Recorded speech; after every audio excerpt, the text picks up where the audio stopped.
C++, the hash and hash operators.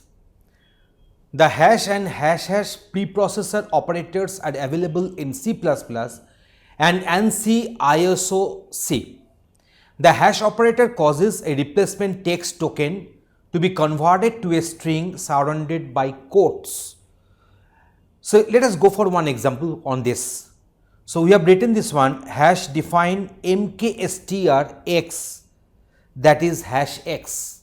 So what will happen, whatever the value we are passing, here we are passing this one as hello C++, then this hash x will have this hello C++ and includes it within double quotes. So it will enclose it within double quotes by default. So that is the use of this hash x. So I think let us go for one practical demonstration to show you that how it is happening here. In this program, we are going to define the usage of the operator hash. We know that operator hash causes a replacement text token to be converted to a string surrounded by quotes automatically. So here you see, here we have written this mkstr hello C++.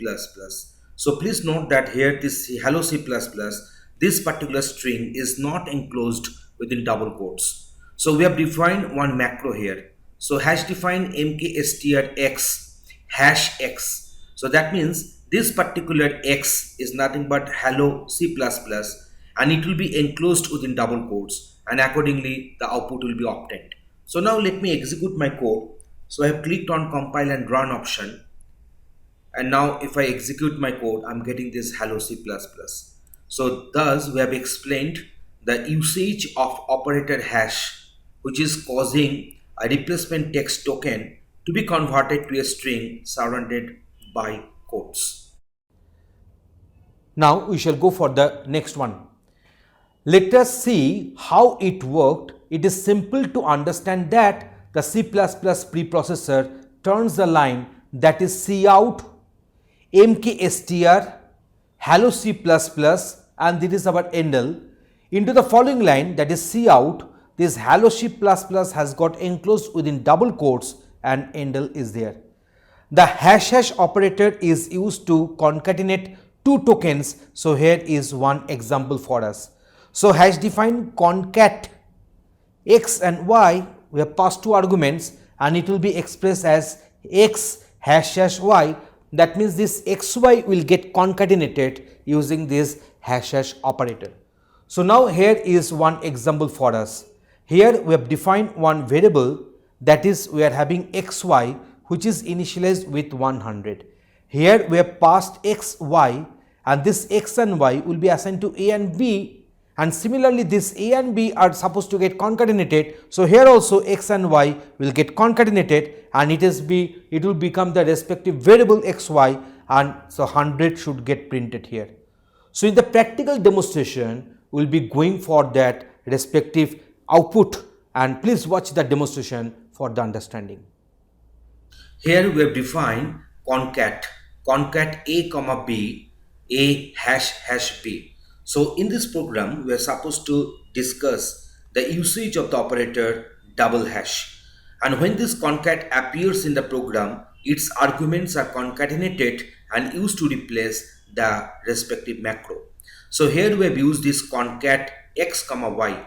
So now this x and y will be coming down here, so they will get concatenated, so they will become the variable xy, and here we have initialized this variable xy with the value 100. In the similar way, str and 1, so when they will be coming to str and 1 to a and b, then obviously this str and 1 will get concatenated.